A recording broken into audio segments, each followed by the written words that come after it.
Okay, hi everyone. This is Chad Park here. I'm going to be the host for the session today, and I want to welcome everyone for being here. Thank you very much for making time on your afternoon here and spending a couple hours to talk about provincial budget with us. I had a little chuckle. Two of our speakers later in this session, Ted Curry and Trevor Toome, were on the Ryan Jesperson show yesterday, talking about this, and it made me realize that budget isn't necessarily the most exciting topic. And I don't mean that, no offense to Ted and Trevor, because their performance was terrific. But when Ryan Jesperson was opening it, he acknowledged that for it's not necessarily for everyone that they're excited about talking about budgets, and yet. Nevertheless, it seems that this topic has generated a lot of interest, and it's understandable why, actually, because in a way, the provincial budget kind of underscores everything else that we've been talking about. This, for the Next 30 and the possibility panel, this is about our, I think, 5th or 6th session, and we've been exploring other topics like economic diversification, an inclusive social fabric, energy and climate, and so on. And in all of those other discussions that are all very important about the future of Alberta, there's always, of course, implications and ties to our fiscal situation as well. And in some ways, I think the fiscal situation of the province and the challenges we face are emblematic of some of the deeper challenges and also some of the opportunities. So that's the kind of thing that we want to explore for a couple hours here today. And I'm really grateful to everyone for joining. And I see from the chat that there are people coming who've signed in from all across Alberta, which is great. And also that everyone is keen to be an active contributor, it looks like. So thanks very much for continuing to do that.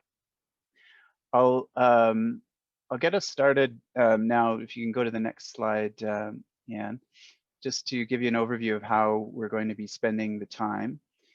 And for that, first of all, we're doing some welcome. We'll frame up the issue a little bit, and then and by the way, as part of that, we're going to do some polling of you on the line and some interactive elements. There, if this is your first session with the Next 30 and the possibility panel, I can just let you know that these sessions are really designed to be about the interaction among us. So we do have a few speakers, and we'll hear a little bit from them, but those talks are mainly to seed a conversation among us. So you'll see that there are a few different tools we'll be using to support you in having discussions about these topics. The What is Possible section is where we will hear from three guest presenters. One is Dr. Trevor Toome from the University of Calgary. Another is Ted Curry, who's one of the members of the Possibility Panel. And the third is Dr. Lindsay Tedds, also from the University of Calgary, and a member of the Possibility Panel. And they'll each share a few reflections, and then we'll do a Q&A with them. And then we'll get into breakout discussions where you'll all have an opportunity to kind of share some of your own reflections and ideas and thinking. We'll harvest those ideas at the end, and that's all of this is kind of designed really to culminate there, where we're gathering perspectives from all of the attendees of this session, and then some closing reflections as well. We'll hear from two other members of the Possibility Panel. One is the other co-chair of the panel along with me, and that's Emma May, and Carmen McNary as well. I'll introduce all those folks when we get to the right moment, but that's the flow for the day, or for the session, I should say. As I've mentioned already, we've done a lot of sessions, and I think there are many of you who've been to many of the sessions, but just in case you're new to Zoom, here's a few little tips. And obviously the video and audio in the bottom left. The chat group, it looks like lots of people are using and have found, so that's great. The next slide also just highlights the fact that we've got a live transcript going here as well, so closed captioning. And you may have noticed that. If that bothers you, getting the text across the bottom of your screen there, you can go to turn it off by clicking on live transcript and then clicking on hide subtitle as it shows on the screen there. I don't, as the host, I don't necessarily get the chance to read all the comments, but I do see the one that popped up just now. How can I read about or view the previous sessions? And there are summaries of those previous sessions and video clips of them on the next30.ca website. We can provide follow-up to that as well to make sure you have the links. Okay, I'm going to now turn in a moment ask Najwan Al-Junaid to say a few words of land acknowledgement. And Najwan is a member of the Possibility Panel and one of the co-founders of the Next30. And pleased to have her say a few words of land acknowledgement. Najwan? Yeah. Thanks, Chad, and hello, everyone. I'm Najwan, and I'm calling today from Treaty 7 here in Calgary. I'd like to acknowledge that we live in a special place, the traditional territories of the peoples of the Treaty 7 region in southern Alberta, which includes the Blackfoot First Nation tribes of Siksika, the Piikani, the Kainai, and the Tsuut'ina First Nation, and the Stoney Nakoda First Nation tribes of Chiniki, Bearspaw, and Wesley. And Truth and reconciliation has been an important topic of conversation for us here at the Next30. We continue to listen and learn about what all this means for this platform and for the work that we do. And it has been a learning journey. And as I was reflecting on what I want to say today, I remembered how much I miss being in an Indigenous circle. I miss the smell of sweetgrass. I miss smudging. And I just miss being with people in the circle, especially in these isolating, Zoom-heavy times. Before COVID, I had the pleasure and privilege to participate in a few circles through work and other activities. And I'd like to share my learning from these experiences. I first learned that when we enter the circle, we drop titles, we drop hierarchies, and we go deeper and share who we really are to connect at a human level and to see the humanity in everyone around us. I've always been amazed how when we join the circle, we open up to others in a way that we wouldn't normally do. Somehow we agree to be vulnerable. I remember in one circle, I remember realizing how I worked with a colleague every day for 3 years in a row, not knowing they had lost a child in the past. They only shared that in the circle and for the first time. And for those who are parents, a loss of a child would be the ultimate grief. And it is the power of the circle that helped this person share, grieve with others, and hopefully heal. In the circle, I learned a little more about Indigenous wisdom and culture firsthand from Indigenous elders, storytellers, and knowledge holders. I learned about the connection to the land, to respect the land and the people I coexist with, and to care for future generations. It is the way we honor and treasure our relationship to the land. The circle has had a profound impact on me. And I really believe that if more non-Indigenous Canadians join the circle, we would be at a different phase in truth and reconciliation. So today, in the spirit of truth and reconciliation, I encourage you all to seek future opportunities, when it's safe, of course, to participate in an Indigenous circle and to be part of this amazing human experience. Thank you. Thank you, Najwan. That's a wonderful frame for also how we hope to engage in the conversations for the rest of this session in that same spirit that you just described. So thank you very much for that. A quick set of background slides are coming now, just for those of you who might be new to the Next30's events and the possibility panel. I just want to let you know the Next30 was founded by a small group of Alberta citizens back in November, launched back in November, and this kind of describes the high level intention. This slide does. It's a not-for-profit organization, nonpartisan, and really, sessions like this are what this platform is created for, is to help Albertans to share ideas about what it might take to make sure that this province thrives over the next 30 years. So really grateful that you've come out to be a part of this conversation.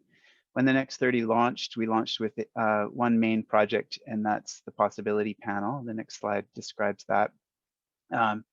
And really, this is a group of about 30 people who are engaging with Albertans on different topics, as I mentioned, that are important for the future of the province. And the main goal of the main role, I should say, of the panelists is to listen. And so you'll find there are several of the members of the possibility panel who are on this session. A couple of them will be speaking, but many more will be here listening to the conversation and trying to synthesize what they're hearing. And ultimately, we'll produce an output of some kind as this process unfolds. That will be something like 30 big ideas for Alberta's future. So we can say more about that later, but just wanted to thank you again for being here. There's a couple of slides about the values, so I'll just share that next. These are the values of the Next30, and I won't read through everything here. I will just highlight, I guess, the one on nonpartisanship. We're obviously, when we're starting to get into fiscal policy, we're really getting into the terrain that politics generally encompasses. And so our intention here is that this is a space where we can come with very different kinds of perspectives on the issues, and we've tried to frame up the conversation in a way that it is inclusive of and inviting of different points of view on these topics. And encourage you to show up in that way as well, even if you have partisan affiliation, which is fine. And also to hold one another accountable to that and to these values. The same goes for the next slide, which is the Brave Space Principles, and these were introduced to us by one of the members of the possibility panel, Tim Fox, who's with the Calgary Foundation. And we've found these have really resonated with participants in past sessions as a way to kind of encapsulate the intention with which we're approaching these conversations, in particular the sessions. So we're present in this virtual space with each other. We're open to new ideas, ways of thinking, and feedback. We listen deeply and we're curious. We bring awareness of our own biases, assumptions, and judgments. Sometimes it's easy to point out others' biases, assumptions, and judgments, but want to make sure that we all are aware and bringing awareness of our own as well. We hold a space of trust and confidentiality. We focus on possibility. That's the overall theme here. We acknowledge and appreciate each other's gifts. We hold a brave space for courageous conversations. So we'll talk about this a little bit later when we get to the breakouts, but it can be easy to be, I'm going to say, overly polite in such, if it's possible to be that in such circles. We really want to make sure that create a safe enough and a brave enough space that people can be courageous in expressing their views, even though they're doing so in a way that's respectful of everyone else. Challenge ideas and not people, and that helps to make it a space, a brave space. We allow discomfort to lead our growth, or assuming that there should be some things about this session that make you uncomfortable. Otherwise, we probably haven't had a rich enough conversation. But hopefully the discomfort can be perceived and understood to be a source of growth. And then ultimately that we take accountability for our own learning. You can get out of this what you put into it, kind of thing. So thank you very much for holding yourself and one another accountable to these principles as we get into the conversations. The last little preliminary slide is is just a heads up that we're going to be using another technology as well called Slido. And if you are not familiar with Slido, this is a great little crash course. To use it, there's two options. The best option is if you can have your phone or your device handy and just go to slido.com on your phone. And then you'll see there's a prompt there to enter in the code. And the code is hashtag Next30. And once you're in there, you'll see that there will be some questions along the way, and there you can answer your questions. So just to get the ball rolling here and just to test the technology, we've got one in there for you to respond to, which is please indicate your age range. I'll just give it a minute for everyone to sign in. Again, slido.com and hashtag Next30. I said there were two ways. If you're doing it on your phone, that's probably the best. You could also open a second window on your screen and do it as well that way.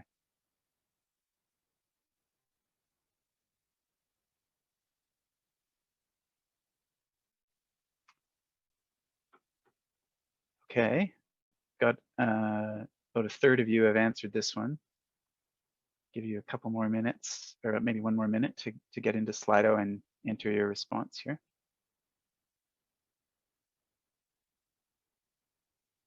So far, it looks like we are more heavily weighted to the 55 plus age range, and that was also the case actually at our last session on health and wellness.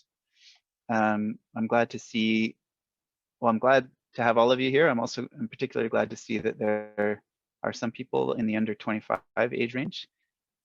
I'll say more about that in a minute, but I think that's really important for a conversation like this. Okay, it looks like we're getting the hang of it. And yeah, I see the comment that you'll bring 2 under 30 next time. Sounds good, thank you. Yeah, we definitely encourage you to encourage young people to come out to these sessions too. Thank you, let's move on. And next slide should take us towards the content, I think. Let me just, yeah, so I just mentioned the youth perspective, and I'll just say now that we know that there are some young people in the room, or in the virtual room here, I just want to really encourage everyone to be particularly welcoming of the young people and to encourage them in their sharing their perspective. Bravo to the young people who've come out for discussion on budget, and it's possible that some of you are really comfortable. It's also possible that some young people are maybe this is an unfamiliar experience to be in a session like this on this kind of a topic. So just want to encourage everyone, especially in your breakout groups, if you have a young person in your breakout group, to kind of go the extra mile to make sure that their voice is heard. Thank you. Let's go to the next slide. And why a session on the provincial budget? I think I've more or less covered this earlier, just in saying that it kind of connects to everything else, and the challenges that we have on the fiscal side and on the fiscal issue here and with our provincial budget are reflective of other challenges that we're trying to address, I think, in the province. So that probably goes without saying. It's a little bit of a different kind of topic than some of the others, but one that evidently we've had a lot of interest in. Next slide also just highlights another reason why we would have a session on the provincial budget today in particular, and that's of course that tomorrow is the day that the provincial budget will be released. So this session, hopefully we can all use it as a learning moment as well, to kind of have in mind some lenses with which we might want to interpret what we see tomorrow in the actual provincial budget. And that's how I plan to approach this session, and encourage you to do so as well. So before we get into the panelists, I think we've got a couple of warm-up questions just to get everyone kind of thinking about the issues and kind of voicing their perspective. So again, we'll go back to Slido, and I'll get the next question up. This is a bit of just testing our knowledge about the issue. In the last 10 years, how many times has Alberta balanced its provincial budget? So the options are 0, 1, 3, or 5.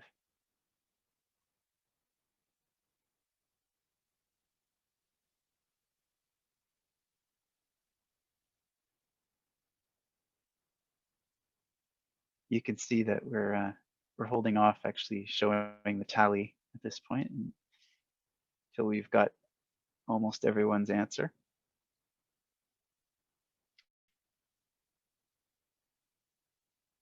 I did see, by the way, a comment in the chat box earlier that mentioned we shouldn't necessarily hold as true or as self-evident that balancing the provincial budget necessarily has to be the goal, and that's a fair point. So we can talk more about that and about your perspectives on what's appropriate as a goal and so on in the discussion and in the breakout and the Q&A as well. But this is a question of just fact-based. How many times has Alberta balanced the provincial budget in the last 10 years? Okay, looks like we don't have too many more coming in, so let's see what people answered. 0 was the most popular answer, 48%. 1 was the second most popular, 3, and absolutely nobody guessed that we have half the time balanced our budget 5 times. And you're right about that. The right answer is actually 1. So 43% of you got that right answer. So 1 time in the last 10 years has Alberta balanced its provincial budget. I think it's fair to say it probably won't be this year. So let's move on to the next question. What percentage of Alberta's operational spending goes towards healthcare? It's a little bit of a deeper dive. 30%, 38%, 43%, or 49%.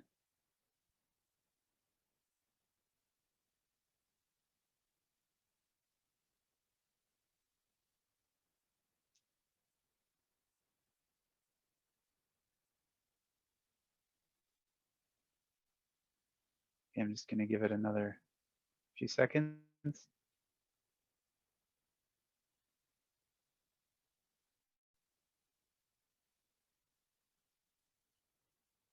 going to make sure I know the answer. Okay. Okay, let's go on to the answers. Okay, 48% guessed 43%, so about half of you. A quarter of you guessed 38%, almost a quarter guessed 49%, and 5% said 30. So it seems like the vast majority guessed that healthcare is 38% or more, so more than a third. And yeah, you're right about that. And in fact, in this case, 48% of you are correct. So 43% is the answer. What percentage of Alberta's operational spending goes towards healthcare? Almost half. Great. Let's move to the next question. How much does Alberta spend per person on public services? And there's a hint here. Ontario spends 10,500, BC spends 11,000, and Quebec spends 12,000. So with that as context, how much does Alberta spend per person on public services?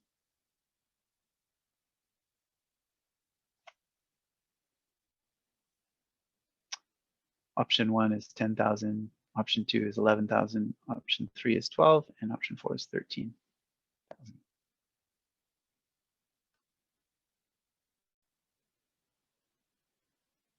Okay, we're almost up at that level where the other ones were.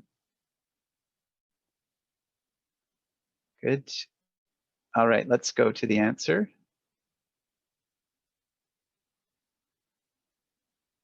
Okay, so 70% of you said 13,000, 14% said 12, 9% said 10, 7% said 11, and yes, 70% of you are right on that one. 13,000 is the correct answer, so it is higher than higher per person expenditures on public services than all those other 3 provinces. Okay, and yeah, I can see already coming in the chat box some potential explanations for why that would be, and that's a good discussion to have as well. So we'll dive into that. Last one, I believe, what percentage of Alberta's spending is financed through taxation? Okay, and the average of other Canadian provinces, just so you know, is 50%. So is it 35, 40, 45, or 55?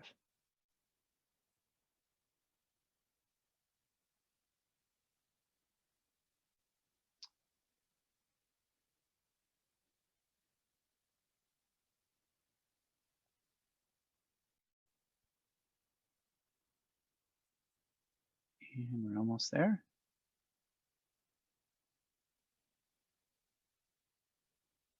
I see that Trevor Toom has just posted some accessible data on provincial budgets, some of where this info comes from. So thank you for that, Trevor. Okay, let's see the answers, Anne. 51%, I was gonna say guessed, maybe I should say knew that it was 40%, 41% guessed 35, 6% guessed 45, and 3% guessed 55. And again, this is correct. The majority of you are correct. 50% of you are correct. The answer is 40%. So 40% of our spending is financed through taxation, which again sets up an interesting conversation, and I'm sure some of the panelists might dive into that and in the breakouts as well. Okay, I believe that's it. Let's just see if Anne agrees with me. Is that the last one? Yeah, okay, good, thank you. So we'll move into now into the section we're calling What's Possible. And here we've got the three speakers I mentioned earlier. So I'll just invite them one at a time. They're going to speak for somewhere between 5 and 8 minutes each. I'll just mention for the Q&A, it would be great if you could enter your questions of the panelists into Slido as well. You'll see that there's a prompt for you to do so, and that way you can also see what other people what questions they're interested in, and you can actually vote them up. And that way, as the moderator, when we get to the Q&A, I'll be able to see which questions are of most interest to this audience and to kind of steer the conversation that way. So I'll remind you of that along the way, but as you're, if you're hearing anything from either of these three speakers that make you want to pose them a question, and make sure to put it into Slido. Thank you. So the first speaker is Trevor Toom. I'll turn it over to you now, Trevor. Thanks for being here.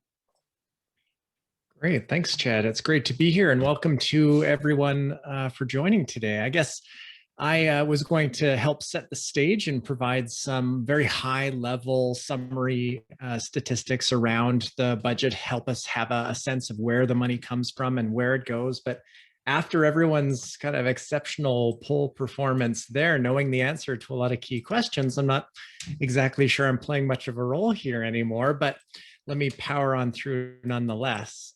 So Holly noted actually just a couple of minutes ago in the chat a wish that budgets were presented in plain language. And I couldn't agree more. And in some ways, an entity the size of the provincial government with 50 plus nearly 60 billion in revenue and spending, it's going to be complicated. So I like this particular diagram that we're looking at here because it does provide us what I think of as a very accessible way to understand broadly where government funds come from in Alberta and where they go. There's a lot of detail, important detail behind each of these figures for sure, but I think we get a lot of good takeaways from this. So first, if we look to the left, we see kind of in purple, their sources of taxation revenue for the government of Alberta. I guess before mentioning specific numbers, I should note that this is for 2022-23. So why that year? Well, of course, 2020, 2021, these are exceptional years given the disruptions related to COVID. So looking out 2 years from now, based on the latest projections that we have, this gives us a more appropriate picture of kind of the structure of the Alberta budget, abstracting from the very short-term fiscal pressures that we're going through this year. So a couple of years down the line, we're likely to have taxation revenue of about 21 billion or so, most of that from personal income taxes. Corporate income taxes and property taxes are two other important sources. And then other taxes include things like cigarette taxes, cannabis taxes now, for example, gas taxes as well. Notice that this accounts for, as we saw in the poll, about 40% of overall government revenue. The rest of Government Alberta revenue comes from a variety of other sources, resource revenues being quite important. We're projecting about 5 billion by 2022-23. Investment income, this is from mainly the Heritage Fund that Alberta does still have. We don't talk about it as much, but there's significant investments that we do have that generates income each year that is then contributed to the provincial budget. And of course, federal transfers, nearly 10 billion 2 years from now. That's an important source of revenue to Alberta, as it is for every province in Canada. And then a variety of other sources of revenue, such as government business enterprises that it owns, ATB being one prominent example. And there's premiums and fees, your driver's license fees, and so on. And then a variety of other smaller miscellaneous sources of revenue. So overall, that's projected to be about 47, 48 billion. On the spending side of about 57, 58 billion, much of that goes to operations. And that is in red on the right. And what the provincial government spends its money on is primarily accounted for by just a few core public services that provinces here and elsewhere have responsibility for. Most prominently, of course, is healthcare. By far the largest ministry in government, accounting for projected about 21 billion. Education, both K-12 and post-secondary, are close second to health, and then community social services, child services at about 5.6 billion. And then every single other area of the provincial government rounds out that remaining 20% or so of operating spending. Outside of operations, you have more accounting items like amortization, which we definitely won't need to get into here, but you have interest on debt that the government has previously accumulated. Sometimes you have accounting for contingencies, things like that. And the gap between revenue and spending, that's what we call the deficit. And this gives us that $10 billion number that is behind the tool that many of you have explored during or prior to coming to the panel today. And so that 10 billion, I do think, represents a fair sense of scale around what the structural challenge is for the province. The government doesn't do a projection past 2022, but my own work past that year does suggest that the deficit left to its own devices doesn't shrink on its own. You have a lot of important pressures on the spending side, an aging population being the largest, leading to expenditure growth in healthcare. And that's going to be a challenge that we and others face for some time. And then on the revenue side, even with economic growth, a lot of revenue sources for the government of Alberta are not directly tied to economic growth here. Federal transfers, investment income, royalty revenues, they're not as connected to economic growth here as say income taxes or sales taxes are. So structurally, there is this gap between revenue and spending.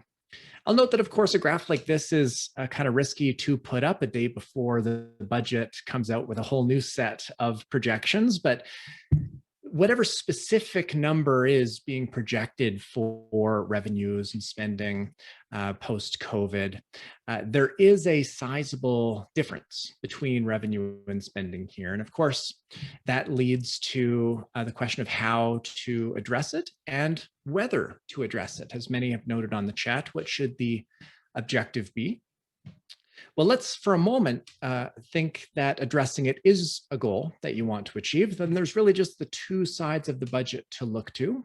Lots of individual decisions behind each one, but you could increase revenues or you could decrease spending, or you could do some combination of the two. And so there's a lot of important detail behind each of those statements that I just made, and it's certainly easier said than done, but mechanically, that's really the only two options that you have. Now, in terms of whether to lower the deficit, that's an important question, and it is certainly in many situations not the appropriate goal to balance the budget every single year. Government borrowing exists for important reasons to help smooth out the business cycle. For example, during recessions, borrowing on the part of government is a sensible alternative to increasing taxes and decreasing spending during a recession. So sometimes it's appropriate to run a deficit, and sometimes it's appropriate to run a surplus. Over the long term, though, it is a risky proposition to increase debt continually at a pace that is faster than economic growth. And so looking at debt to GDP, whether this is rising without bound as we go forward in time, or whether it is sustainable and relatively stable and flat, this is one metric that one might look to for an appropriate size of the deficit if balancing the budget was not your goal. So lots going on, and I guess I just like this graph because it does give us a sense of magnitude. Compared to other provinces, just briefly, taxes here account for a much smaller share of revenue than they do elsewhere. And spending is in some areas higher than it is elsewhere. So Alberta does have options on both sides of the ledger. And so I think we're lucky in that sense that we can take the time to explore trade-offs, pros and cons, and work through these difficult choices to come out the other side of this particularly challenging time with some really sensible, thoughtful approaches. So I'm really looking forward to the conversation today. Thank you.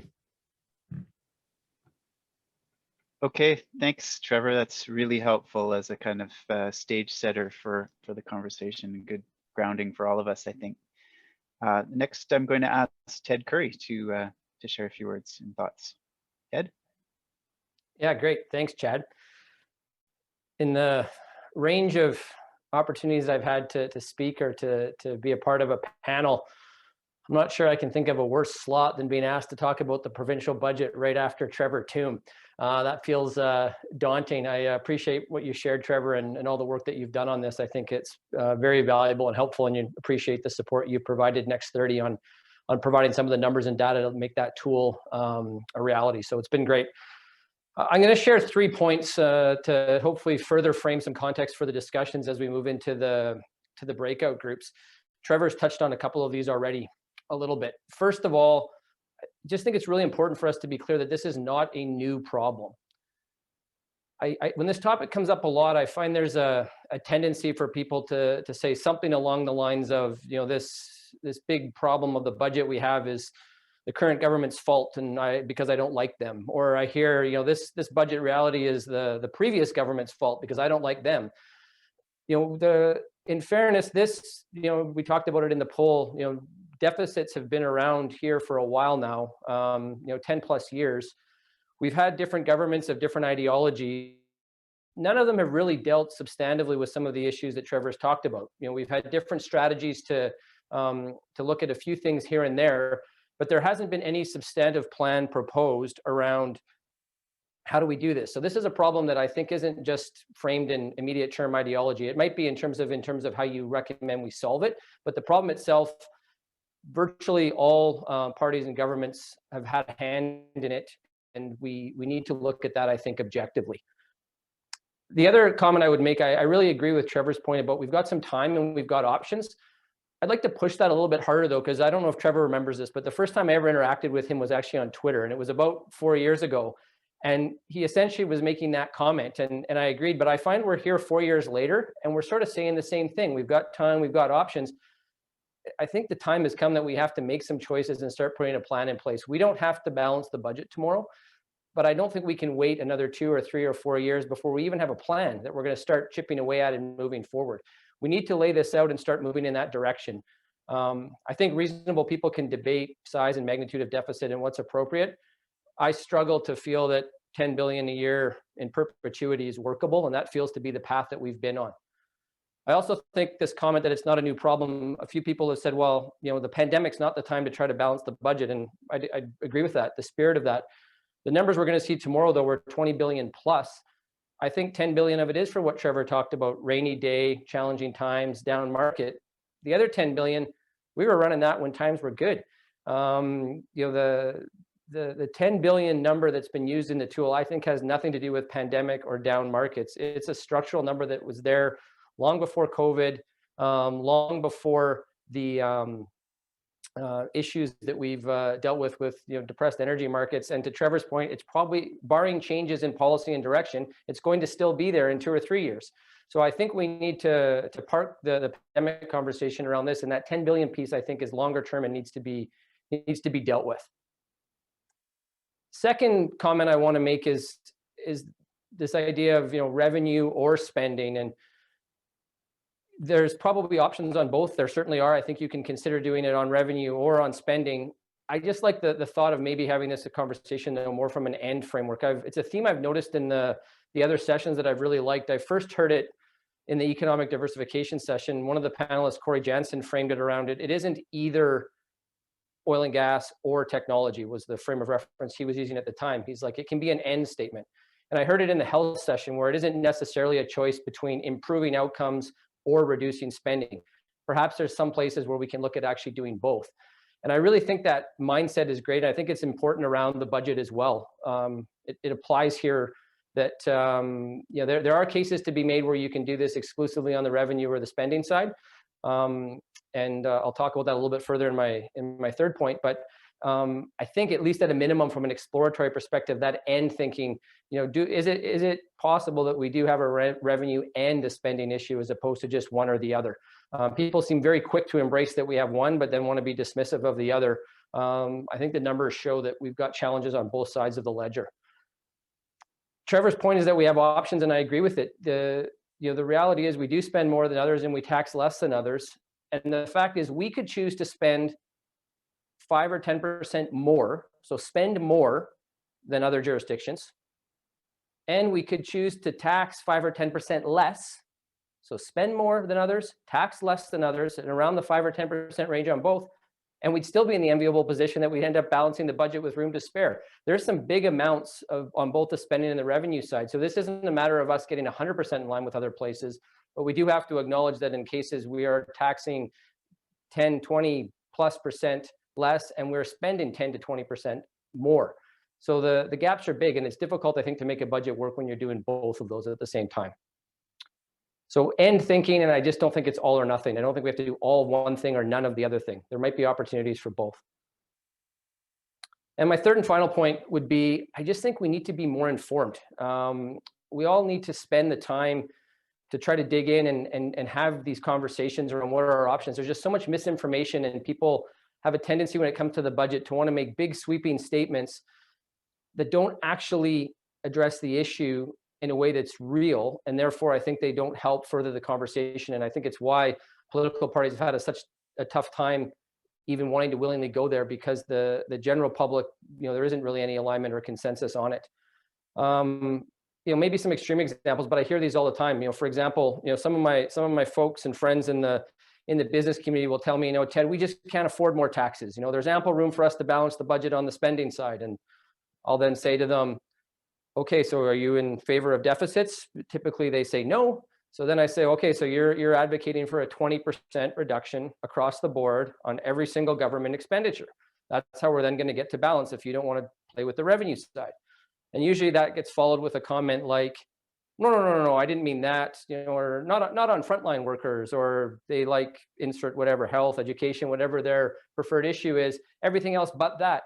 You can see from Trevor's diagram with roughly 50 billion and a $10 billion gap, it's 20% everywhere. So if you're not going to put it onto some, the other places need even more than 20%. So if you want to advocate for a spending focused approach, at least acknowledge the implication of what that means and what that looks like. It's not fair to say zero on the tax side, only spending cuts, but I don't want to do this, and this. It probably just doesn't add up. And I think we need to be more informed of what that looks like. The flip side, I see it on the other side too. I have some of my really good friends in the public sector that come to me and say, we just can't afford any spending cuts. We're already maxed out. There's no room at all to do that. We need to do this. We should focus on, pick an example, corporate taxes. Let's move that, rate the UCP dropped from down to 8%. It was 12%, with the previous government. Let's do that. And we hear this number, $4.5 billion, that gets thrown around. We need to dig into that. It's not quite accurate. That was a 4-year number, not an annual number. So moving back that corporate tax number to where it was probably can address $1 billion of the 10 billion, but it's not addressing the whole 10 billion. I've heard people say that, let's just tax corporations to make it up. You then are advocating from an 8% to a 48% move to actually come up with the number that you would need. So I don't advocate for either of these two approaches I've shared, but I just think there's too much misinformation that doesn't help us actually solve the problem. So we need to ground ourselves in what the actual numbers are and advocate for solutions that we think will work, but that are supported by the numbers and are realistic and able to be implemented.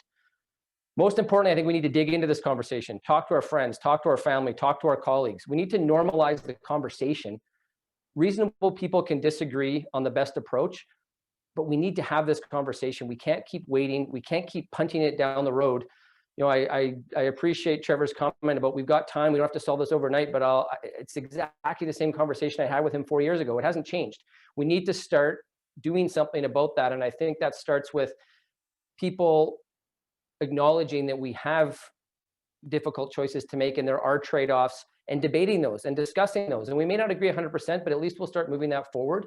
And I think we need political leaders to also recognize that we can't keep putting these decisions off and punting them down the road for the next generation to deal with. We need to tackle them ourselves now. And the last thing I'll just do, I think we've already shared it enough probably in the chat, but just in case anyone hasn't seen it, you can experiment with some of these things on your own with the tool that that the Next30 has put up. So I'm just gonna screen share that real quick. You go to the next30.ca, and under the tools, there's this Alberta's $10 billion fiscal challenge. And you know, Trevor's graph is there that he shared in the slide that I think people like and is good context, so you can look at that. But there's 6 on the expense side. It's a simple tool. There's more options than that, absolutely. We've chosen to focus on the ones though that tend to move the numbers the most, you know, as opposed to things that might be able to increase revenue by 10 million or decrease spending by 10 million. We've looked at things that are more in the billions and would try to help move that number either way. You can add, you can take away, play around with it. There's these different sliders. You can say, oh, I want to move that from 0 to 5. You know, I'll do that in real time. Oh, what does that do? Oh, that's 5 billion. So a 1% increase in a sales tax, it's about $1 billion a percent. You can kind of see some of those things. These little information buttons give you more context on each of those topics, so you can play around with that. There's, like I said, 6 on the revenue side, 6 on the expense side, and then it shows you the outcome of those changes. So as you make them, you can see what happens. Does the deficit move up or down? What level am I interested in? We're really keen to get as much input on this as we can. So when you fill it out, you can click off the "You're not a robot" and submit it, and we'll be able to aggregate all the data. To date, we've already received over 700 submissions, and it's only been up for less than 2 days. So that's exciting to see, and we're hopeful to get that more. So share this with your friends, play around with it. You can submit more than one if you want to try a few different takes at it as well. But you know, kind of see where you get to. And again, reasonable people can disagree on the approach, but we should have the conversation about what those issues are as opposed to being willing to tackle this. So yeah, summary, I really think, you know, this is not a new problem. I think "and" thinking helps us a lot more than "either" or thinking. And I think we all need to take the responsibility to be as informed as we can on this topic and to try to broaden the conversation to as many in our network as we can. Thank you very much. Great. Thanks, Ted. I really appreciate that overview. And now I'll invite Lindsay Teds to share some of her own reflections as well. Hi. As I do that, sorry, just a sec, Lindsay, I'll just remind people to, you can enter questions in Slido and vote up others' questions as well. Yeah, go ahead, Lindsay. Great, sounds good. I just want to thank everybody for coming out to this, and for Trevor and Ted for putting that tool together. I'll just start off by saying I do apologize. I have been nursing a migraine for a day and a half now, and my brain and mouth are not getting along very well. So just be patient with me. This is not really where I want to be right now. But I am happy to be here. Don't take that the wrong way. I'm happy to be here, but it is tough to work through these things. So, you know, sort of I'm going to pick up sort of where Ted left off there, and bring in some other ideas into this conversation. So, I mean, we talked about so far is that, you know, we can eliminate our exposure by not balancing our budget on resource royalties, which is really what resource royalties have been used for. For not the foreseeable future, the opposite, going into the past. You know, resource royalties have always been used to sort of to balance off all of the spending that the province does. And so, you know, there's been a lot of talk about getting off that resource royalty roller coaster. And a lot of the conversation is, you know, either bring in a new tax, like a value-added tax. I know everybody's saying a PST as a tax economist. My palms get sweaty. I would prefer us to talk about a VAT. Doesn't have to be the GST. There's different kinds of VATs, but anyway.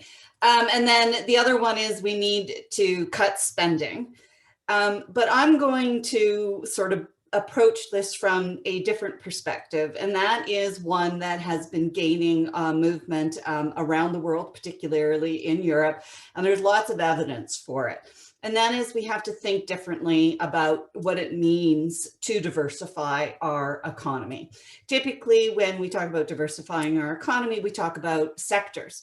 Right? We talk about let's promote the tech sector or let's promote renewable energy investments.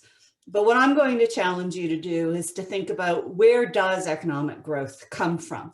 Because economic growth is what leads to a government having more revenue.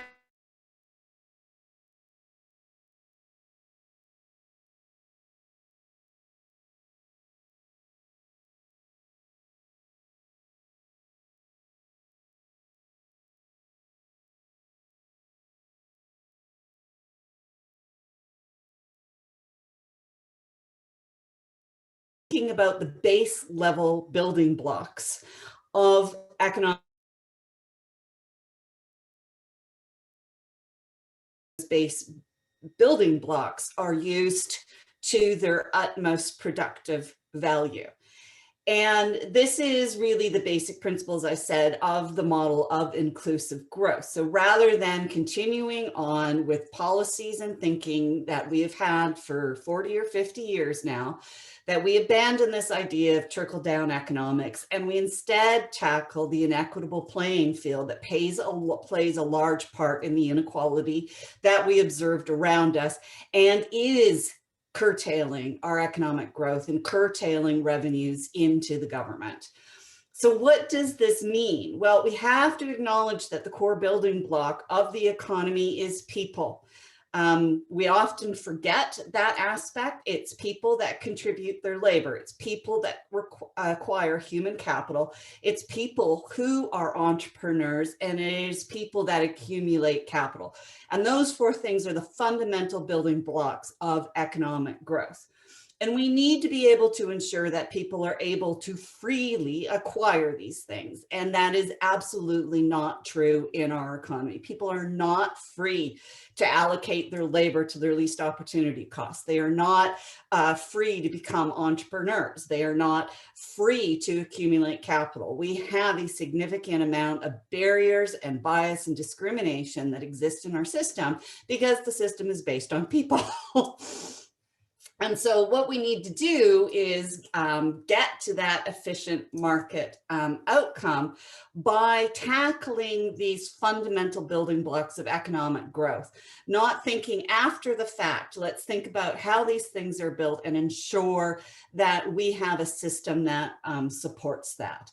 So we need to make sure that we understand that people face discrimination and harassment at work, and the Globe and Mail has been having a several weeks long series on the power gap that's showing over and over and over again how structures in our workplace, toxic workplaces and discrimination is leading to women particularly and racialized Canadians notably dropping out of the workforce or not being able to do what they are best at doing. And we need to address those things. We need to make sure that education is accessible and high quality for everyone.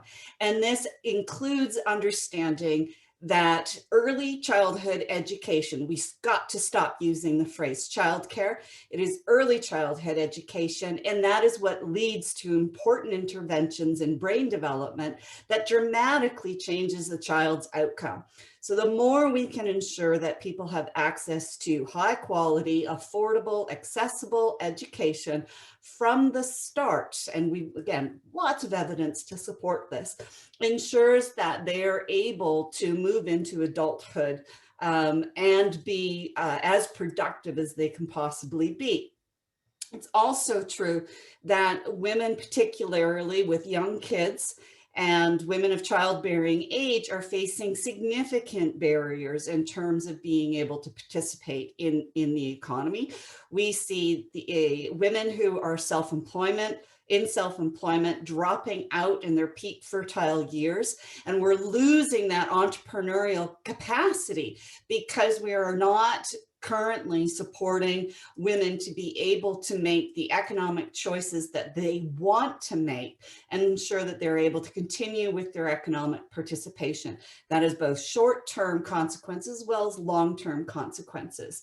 You know, when we look at the outcome of race and racism, we also see how much it actually impedes a person's ability to acquire the capital to be able to support their efforts.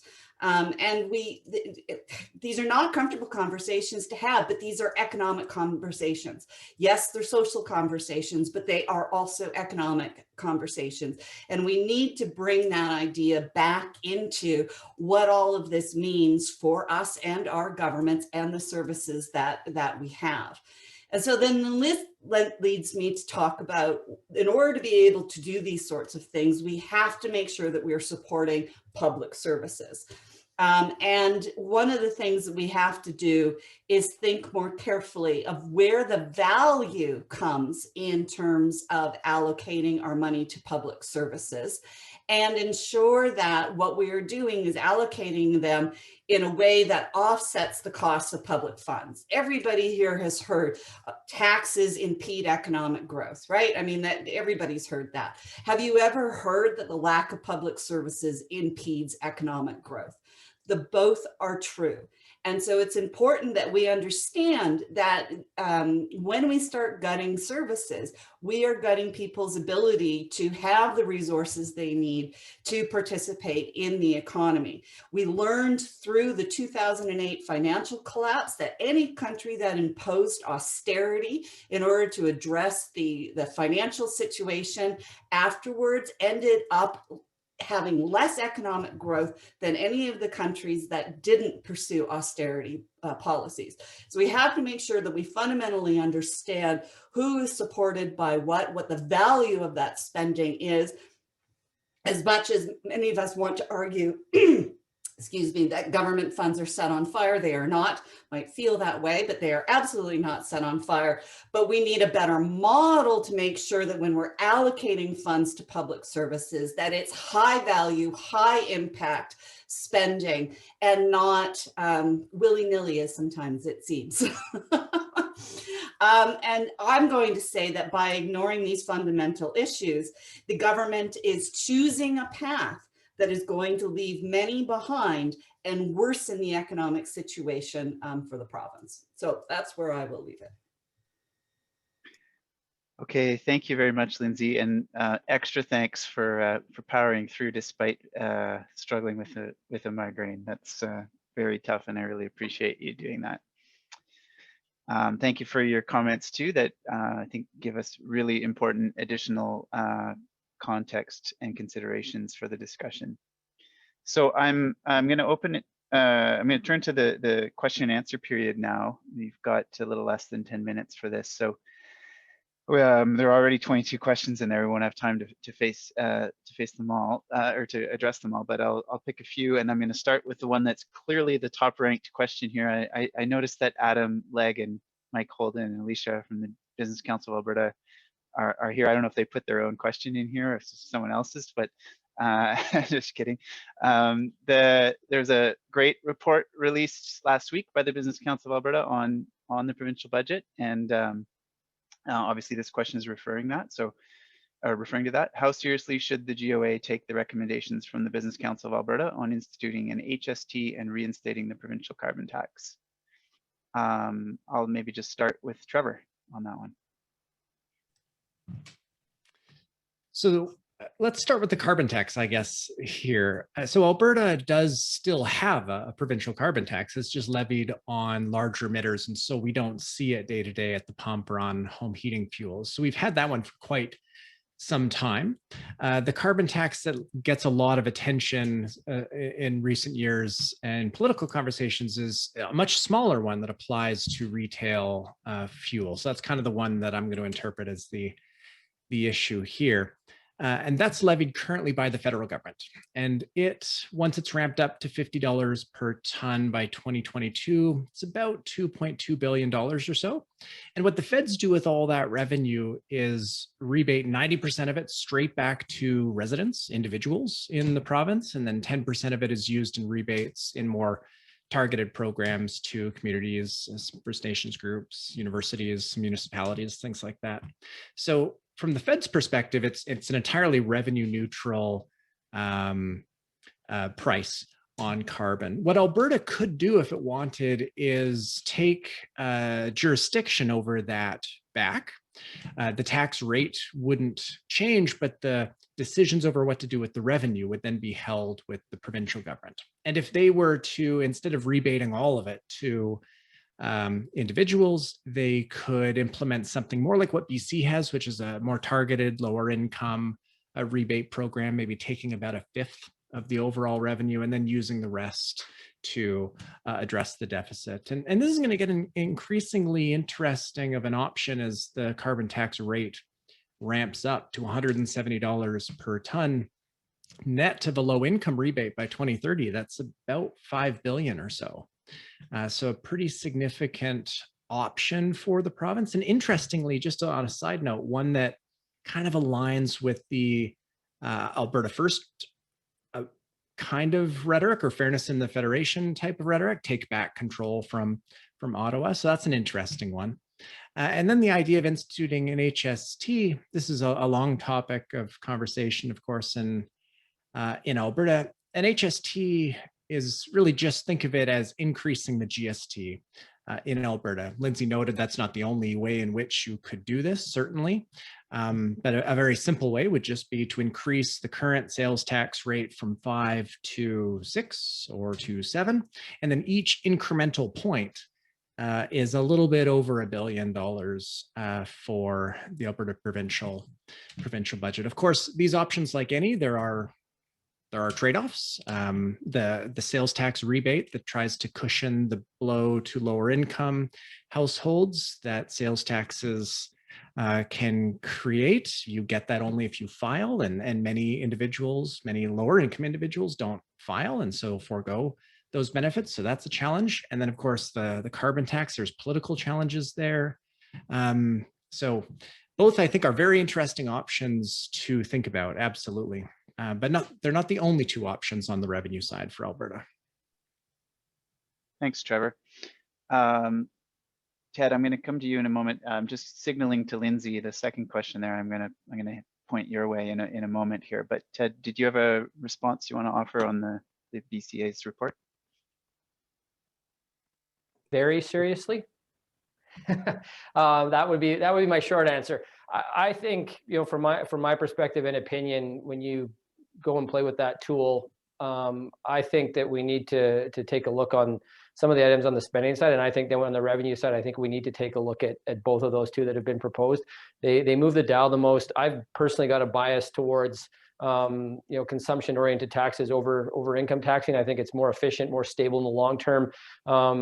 I also probably like it better in the sense of, I think it allows people to sort of see their tax money getting spent in real time. I think that's important and effective. I think there's ways to structure it so people at lower incomes aren't as impacted by it as well. So I think there's lots of ways we can do it well. I think Trevor and Lindsay are far better at speaking to the economics of it. But from my short answer is, if those two options aren't at least on the table for conversation and aren't meriting serious conversation, and I get it, no one wants to pay more taxes, so no one gets excited about it, but they need to be considered and they need to be looked at. And we don't have to be scared off just because it's a tax. Okay, so Lindsay, you can either respond to that as well if you have an opinion, or I'll also just highlight the second question. At what point Does an austerity or cuts approach start to seriously erode Alberta's ability to attract skilled people and businesses? Maybe you could be the first to weigh in on that one too. Okay, I'll just do a brief one on the HST. Yes, I'm an economist, I understand efficiency, but I also understand how people spend money. And women actually spend more of their disposable income on consumption, and it's consumption that is taxable, than men do. And we have a lot of evidence on this. And so I really think that when we're thinking about the HST, something that really hasn't well is this sort of gender-based equity analysis from that HST, and making sure that when we use the GST HST tax credit to overcome the regressive effects of a tax, which have been mentioned in the comments, we also think about the regressive nature of the tax as it pertains to gender and gender consumption patterns. So I don't think it's as simple as that. I'd like to see our analysis being much more sophisticated in terms of understanding these complex issues. But I mean, bottom line, it is technically more efficient. We just need to make sure that we understand all of these broader implications. Now, at what point in time does austerity start to seriously erode its ability to attract skilled people and businesses? It's an excellent, excellent question, and is something that we've actually seen businesses talk about. We've had some businesses choose not to locate here because they didn't necessarily like the approach to the bundle of goods and services. Because remember, it's businesses that come here, and then people are attracted here, and people have values and are looking for things that align best with their values. And, you know, we are certainly seeing particularly young people question our approach, the provinces, the government's approach to budgeting and what it's investing in, because it isn't aligned to their values. So Alberta's already there. And that is something that it fundamentally has to struggle with. On the flip side, there are going to be people and businesses that are attracted to the situation that we have here, i.e. this low personal tax system, providing that you're a higher income person. But we're already there, and that's because people are attracted to a variety of different things, not just taxes. The quality of life, the bundle of goods and services is already there. And I'd say one industry that the approach right now is struggling with attracting is tech workers. Tech workers have different values when it comes to what they're looking for in terms of quality of life.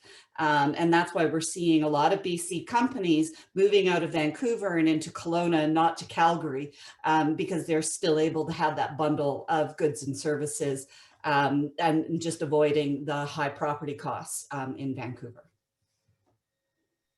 Okay, thank you.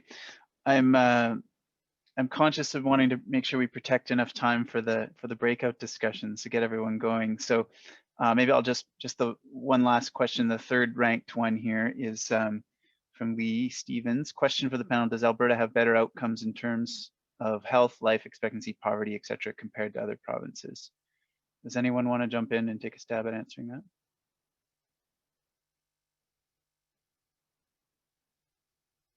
No takers. Okay. I feel like if the non-economist of the two tries to answer that question, I'm just going to put my foot in my mouth. So yeah, if Trevor or Lindsay have an accurate answer to that, that would be best. Well, I know in terms of health outcomes that, I mean, the issue is in Alberta, the population base is different from in other provinces. So you have to make sure that you control for the fact that we're younger, the province is younger, and we have higher incomes. And so that naturally leads to different, to better health and life expectancy.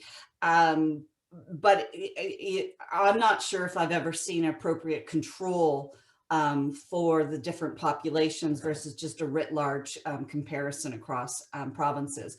In terms of poverty, that's one I can talk about because I've been in deep dives on poverty the last couple of years.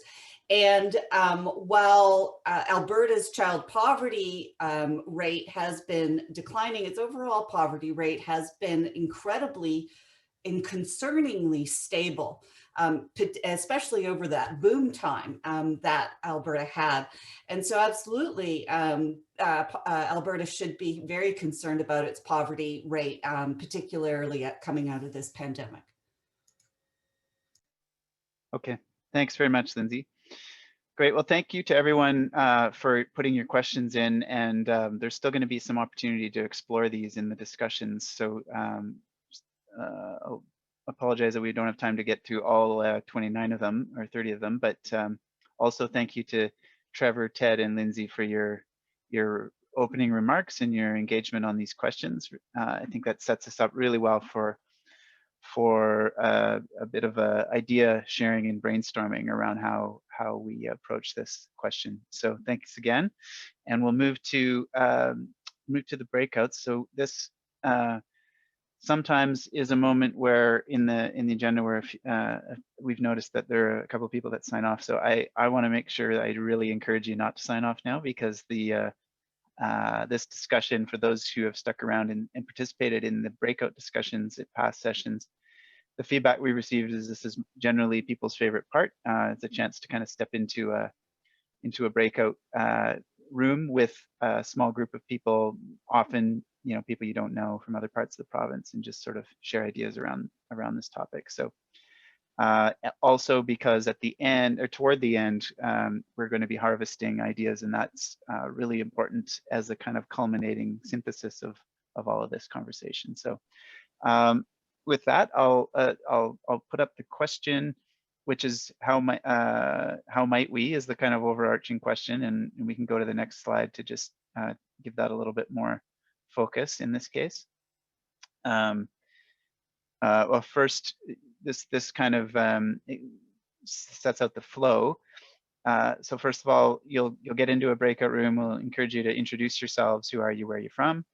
And then to do another round where you just share one insight each, that something that resonated with you from what the panelists shared, or something that you took note of. And then there'll be sort of two rounds of conversation. One is on the revenue side and the other is on the spending side. Was one change, if any, on the revenue side that you would recommend if you're a finance minister?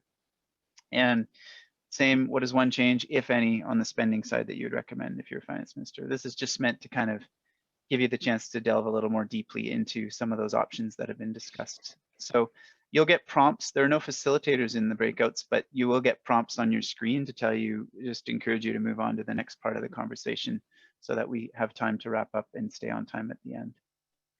So with that, I will, well, I think there's one more slide where I just remind you about how to approach these conversations.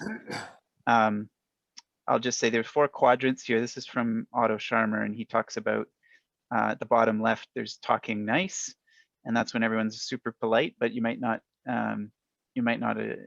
accomplish very much. You might just scrape the surface. There's talking tough, which is where you're clashing, you're debating, and you're listening to other people mainly for the purpose of finding flaws in their argument so that you can get your argument through. So we want to encourage you to rather try to approach these conversations in the orange and blue boxes at the top there. Reflexive dialogue, where you're approaching it with curiosity. And ultimately, the best way, I think, if you can, is generative dialogue, where you're listening to other people's ideas and try to connect them to your own ideas. So a spirit of co-creation. That's just a little bit of encouragement about how to approach this. And now we'll break you into groups. You'll get a little prompt, and you'll be able to accept the invitation into a small group room, and we'll see you in about 25 minutes or so. Welcome back, everyone. I heard some chatter, and I think that means the conversations were going well. I hope they went well in your breakout discussions. And I know it often feels like there's not enough time, especially when we're trying to solve big challenges like this. So it's a bit of a start to the conversation, I suppose. But now we want to harvest your thinking and your ideas here, and we're not going to ask for report backs from the different groups and so on, as sometimes happens in these kind of events. But what we will do is give every individual, so each of you as individuals, a chance to share some of your thinking, and we'll do that again through Slido. So if you pull that back out, you'll see there'll be, I think we have two or three questions that we're going to ask you. And again, you can insert an idea, and then also you can kind of vote up the ideas that you find most compelling or interesting. So the first one's on the screen there. What is one change, if any, on the revenue side you would recommend if you were finance minister? And they're starting to come in. Reverse the corporate tax cut is one. VAT and carbon levy. HST 5% or so. Sales tax. Institute an HST tomorrow. Okay, so there's a lot of interesting. A lot of different ways of saying HST, VAT, GST, PST. So I'll give you a couple minutes or a minute or so to enter anything else in there that you'd like to. Keep in mind, we're going to be using this harvest to help feed into our output for these sessions. So both really encourage you to put your thinking in here, and also to vote up the ones that you find most interesting. In this case, I find it noteworthy that so many people have said more or less the same thing, but maybe expressed slightly differently. We'll take a note of that. Okay. I'll just give another 30 seconds or so.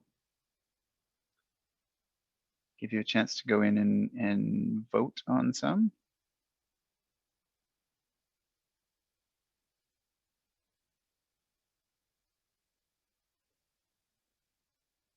So there's more substantive royalties, diversifying the economy, sales tax, carbon levy, it's inevitable, keep it local, and announce a timeline for an HST. Okay, thank you everyone. Let's put the second question up. And that's on the spending side. What is one change, if any, on the spending side you would recommend if you were finance minister? And again, I'll just encourage you to, like this one, to sort of elaborate a little bit, just to make sure that people who haven't been in your discussion will have a sense of what you're talking about. Less panels, that's a good idea. We actually launched the possibility panel partly just to have a little fun with the idea that every big problem seems to require a panel.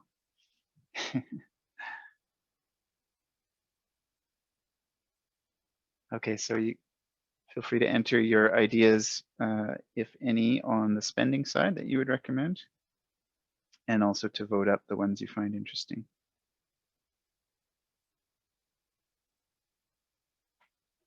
Now let's focus on bang for buck analysis of expenditure, stop buying pipelines, increase spending on pre and post-secondary education. So there's one that's not about cutting, it's about increasing spending. No government boondoggles, like Keystone. A few references to the war room, cut doctors' pay.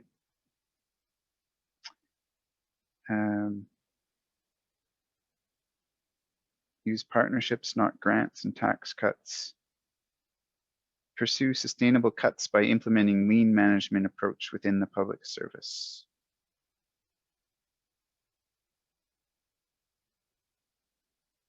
Recognize that streamlining service delivery has limits and that cuts eventually mean sacrificing some services.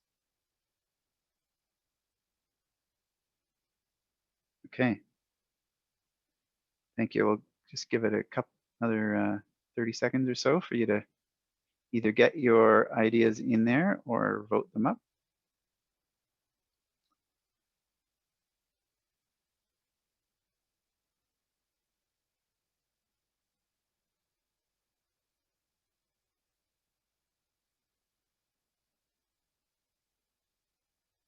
it's hard not to reference really specific expenditures, isn't it?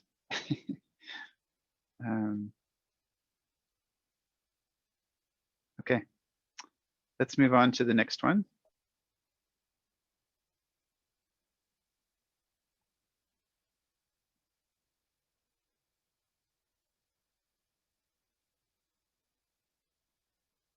So this is now just more of a summary, more traditional poll, I guess. If I had to choose one revenue priority for Alberta moving forward, it would be 2. And here's some of the options. Introduce a provincial sales tax, reintroduce carbon tax, increase corporate taxes, increase personal income taxes, make no change, i.e. leave revenues as they are.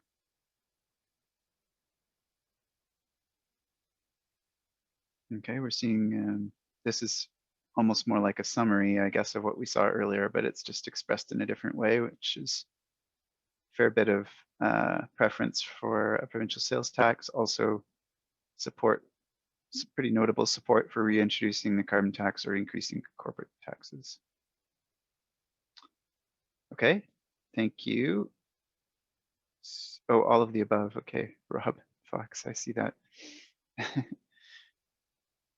The question is worded a little differently, but you will, with the tool, you'll get a chance to, obviously, to express your view on the mix of mechanisms that we could use. Okay, let's move on to the next one. If I had to choose one spending priority for Alberta moving forward, it would be 2. Now this is, I'm just noting the options here, all 4 of them start with reduce, so that doesn't take into account what a couple of you mentioned, which is about increase. But there's also the option of make no change, leave spending levels as they currently are. Answers coming in.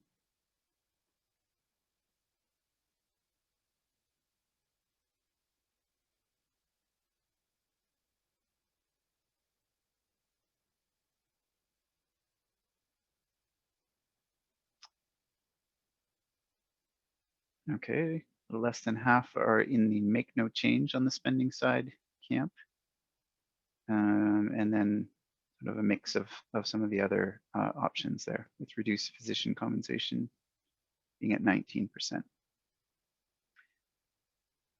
It was interesting in our health and wellness session last week, I guess it was, we had a little bit of a discussion about that, and including from one of the doctors on the panel, Dr. Carrie Novak, some ideas around that topic, which is obviously sensitive.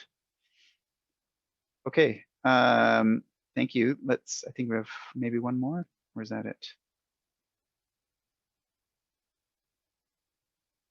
Okay, so this is more of a summary point. If I was finance minister, I would recommend Alberta address its $10 billion fiscal gap by mainly increasing revenues, mainly reducing spending, increasing revenues and reducing spending, and so on.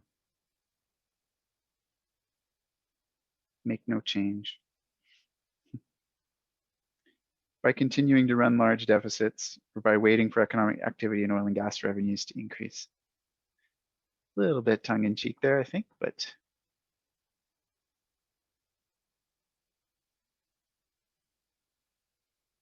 okay, so we have either by increasing revenues and reducing spending, that's the top choice, and then second is mainly increasing revenues. Okay, thank you, folks. That's great. That's a good summary, I think, of just kind of get a sense of where people are at after having had this discussion, spending almost 2 hours on the topic.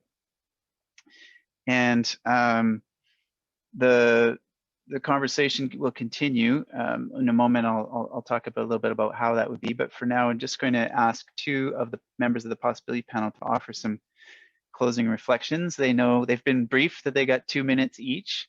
So and that'll help make sure that we do wrap right on at 4 o'clock. So I'll just turn first to Emma May. Emma? Thanks, Chad. So a few quick reflections that I have on this topic are, 1, we're not special. And Albertans have for a long time believed that somehow we are special, and that because we're special, we don't have to have taxes like other jurisdictions, and yet we can still have the same level of services. And the time has come for us to rid ourselves of that fantasy and to embrace what I would like to say is fiscal sustainability. We're late to the sustainability conversation, and that includes sustainability in our fiscal situation. So it's time that we made that change. Another thing is if any of you've listened to me talk about this before, I like to think about revenue royalty as our sugar daddy. And really, he bails us out every time we kind of get in a pinch. And it's long past time that we start saying, that is enough. Even if the sugar daddy comes back to the table and makes it rain some money on us, we need to actually step back from that and say, what is our actual long-term strategic plan to address how it is that we run our government? And no one has done that to date, and it's time that we did. It's time that we grow up as Albertans. We can no longer have that which we don't pay for. And it's really that simple. So you're either going to be making choices here one way or the other, and there are choices that are uncomfortable, and there are choices that Albertans actually haven't had to make in the past. And so when we have these conversations, everybody gets uncomfortable. Nobody wants to lose a bit of this. Nobody wants to pay a little more here, as Ted was saying earlier. But it's time that we actually get to the point that we accept that this is the problem we need to solve. The other thing I would say is government is a cruise ship. It is not a fighter jet, and it does not respond on a dime. And so as we start to address some of these problems, especially the longer term problems on the spending side, then we need to actually make sure that we understand that changes need to happen in a planned, methodical way that still focus on outcomes. Much like what Lindsay was talking about earlier, we need to have a full comprehensive understanding of what some of the changes are that we would want to make, and how it is that we can actually ensure that outcomes for Albertans stay positive. And if we decide that we somehow can, because our fiscal situation has changed on a dime, and we're going to demand that every department cut 5 to 10%, that's stupid. And you shouldn't be running things that way. And it's time that we actually took a step back and said, it's okay if we don't balance the budget this year or the next year, but you know what? Our long-term plan is to do it this way, and this is how we're going to get there. So those are just some of my thoughts on that. And thanks to everybody for showing up here, and really appreciated this. And I also just want to reiterate a lot of what Lindsay said earlier, which was that it is really, really important that we take a systemic approach to this and actually look at things from the perspective of all Albertans, because economically speaking, business councils, things like that, come forward with perspectives that are typically framed within a very traditional male business environment approach. And I'm not sure that that actually serves Albertans and the people who actually end up using some of these services. So yeah, it's important that we actually come at this from a way that we can actually help all Albertans, not just a few who happen to run major corporations. Okay, thanks, Emma. And Carmen McNary. Thanks, and thanks to everybody for the comments all the way along. When I first signed on, I think the first comment that I saw in the feed was, "Do we need balanced budgets? Government is not a business." And I thought, what an interesting way to start the conversation about fiscal sustainability and the framework. And then I've sort of listened, and I think, notwithstanding some of the criticism of the questions and the sort of the raw direction that you get out of a polling question, any kind of poll, I think there are some interesting and contradictory directions, and they maybe affirm to me some of the issues that we've been dealing with for a very long time. I agree with everything that Emma just said. We need to grow up as a province. I don't frankly think it's about Albertans having to grow up. I don't think it's about Albertans having to look in the mirror. Although Jim Prentice was not wrong when he said there's a reason why we're in this position, and we all need to take responsibility for it. I think most Albertans, if given the right information, are fully understand a few things. On the spending side, I think most Albertans have indicated time and time again that they support investment by government in areas of social collective responsibility, health, education at the front of the pack. Others come to the fore depending on the issue. We've seen tremendous movement just in the last few months on the environmental file and the mobilization of populations. But Albertans will come to the table, but they've got to be given the choices. And in terms of the spending, I would challenge, and I think there are people that have been challenging in the comments today that I've seen, the notion that we're getting value for money right now, that every dollar that the government spends is being spent wisely. So I think the starting point is get value for money.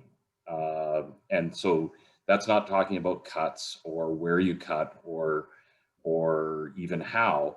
It's about looking for value for money and explaining that. And I suspect that there are some savings that can be made. Interestingly, on the spending side, the top answer during the question was increased spending, and the second and the top response on the poll was make no change.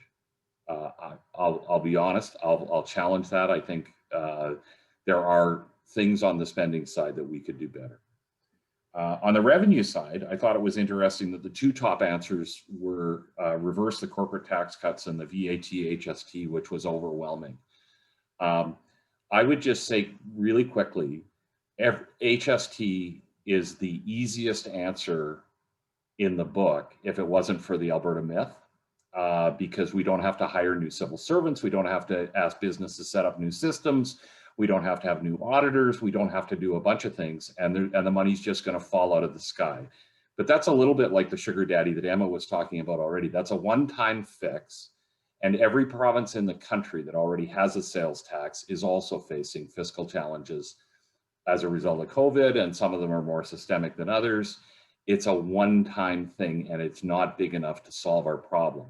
The bigger question is that long-term strategic view that Emma was talking about is, what kind of province do we want to be, and how are we going to pay for that? And that is a much bigger question. So will we get a VAT eventually? Should we have one? Probably. Is it only a part of a much bigger question? I would say yes. And I think that's what I'm hoping that when we talk about possibilities, Chad, I'm hoping the possibilities extend to more than just we need to raise more taxes or we need to slash and burn the government. Somewhere in between there is a much more effective answer. Thanks. Okay, great. Thank you very much, Carmen. Thanks to both you and Emma for, I guess, modeling the role of the possibility panels in terms of listening to what's been said and trying to synthesize and offer some of your own perspective too. Really appreciate that. And thanks to everyone for sticking around. We've got 1 more minute, according to my clock anyway, so I'll use that 1 minute to just remind you about the budget tool that's been referred to a few times and that Ted introduced earlier. You can check it out at the next30.ca. And just a reminder, there's that button that Ted mentioned that you can submit your own thinking and ideas, and we've had 700 people do so already in the last 24 or 36 hours. We don't know what it's going to look like. We will do some kind of a synthesis of that along the way, where we produce some kind of output of that shows kind of some of the range of ideas that Albertans who participate in that have shared. So just wanted to mention that, and obviously this is all run by volunteers, so we'll be following up. We'll sort out the best paths and mechanisms through which to follow up with that, and with all the ideas on this session in the coming weeks. I think there's one more slide that just mentions what you can do if you're interested in participating in more. There's subscribing to the newsletter, which you can find on the website, and there are 2 more scheduled upcoming sessions. Well, one is about to be scheduled, and there will be more than this, but these are the 2 we know of for sure. The whole question of talent has been referred to a few times, and attracting talent. And so we have a whole session dedicated to that on March 5th. And then there will be one scheduled in mid-March on truth, reconciliation, and Indigenous opportunities. So you can just stay tuned to find out the date on that very shortly. We'll have an evaluation survey that comes out to everyone who is here. Really appreciate if you can fill that out, because it helps us improve the sessions for next time. And we just encourage you to to share your thoughts and reflections on the session or on the issues we've been talking about. And you can follow the Next30 on Twitter. There's the handle. You can see it. Thanks again, everyone. Appreciate it. We'll sign off now.